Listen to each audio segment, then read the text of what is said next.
So when to go. It is a recording. You are good to go.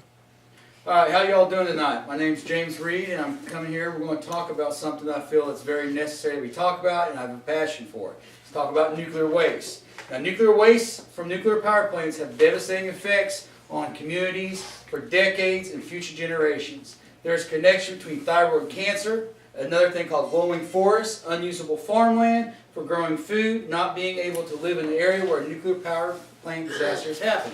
By reading articles and watching documentaries, I feel that researching the topic, I feel that I have a decent understanding about a meltdown. This could affect you, this could affect your children, this could affect your children's children, and so on and so forth. With all the known facts about the devastation that nuclear power plants can do with meltdowns and the toxic waste that have been harmful effects, why are we not going green? I'm going to talk to you about a couple of disasters, and just by a show of hands, if I might call these out, if you've heard of them, just raise your hand. The Chernobyl disaster in Ukraine, all-right?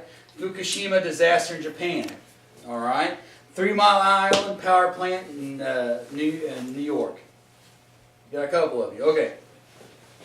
Chernobyl, Fukushima, Japan, and 3 Mile were all sites of nuclear disasters. Two have had terrible effects on the environment and the people around it, and that could have been a lot worse, but we still continue to use the type of power agents for energy when we could be reusing renewable energy that has far less negative effect outcome for something goes wrong. Everyone's heard of green energy, right? Solar power, wind power, hydro.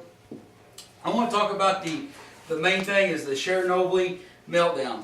The effects of the meltdown on the people and the environment. The Red Forest, an article by Robert Brazil, talks about hundreds of acres of pine trees that were glowing with a radioactive thing that basically killed the trees. You sit out there and look at it, and just be this one big glowing land.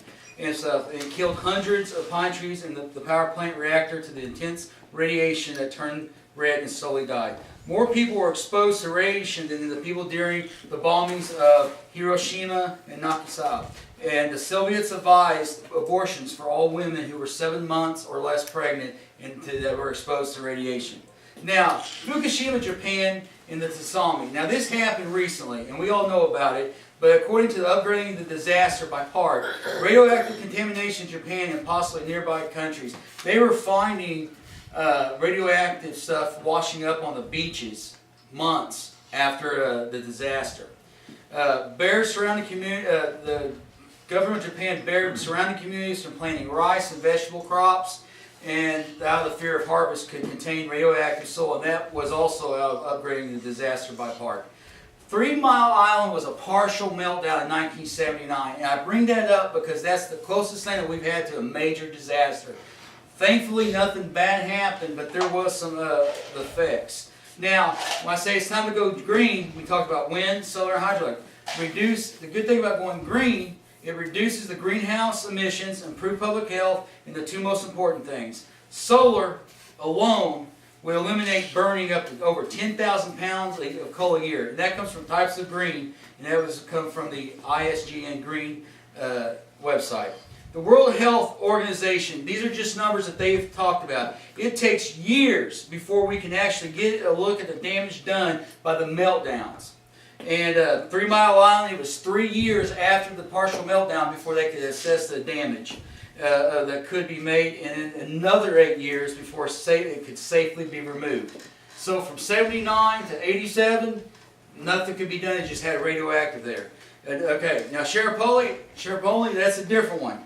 According to Jay Kirby in We Must Do a Better Job Protecting interview, it took 20 years before they can even get in there to look at it.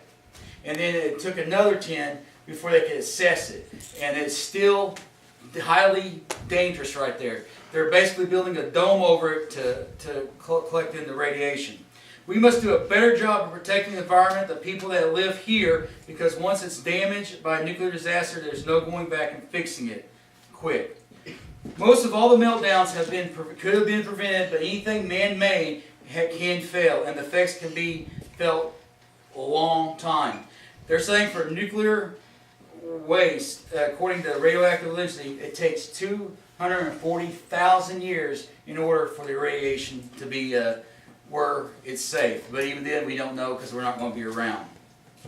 With all the facts about the devastation of a nuclear power plant, meltdown and the toxic waste that can be harmful effects, why are we not going green? We can do better. I want to talk to you about Antonio Grisofico, a helicopter pilot who for 3 months after the disaster would dump wet concrete onto the nuclear reactor hoping to contain it.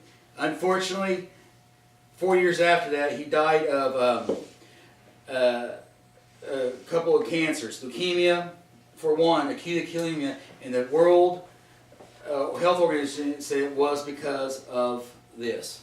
Now, that came from a radioactive lesson by Jay Kirby. Now, I want to ask you guys something as I'm wrapping up. Can anyone in here tell me what the closest nuclear power plant is to us? In Arkansas. Very good. It is in Arkansas and Russellville. So, thank you.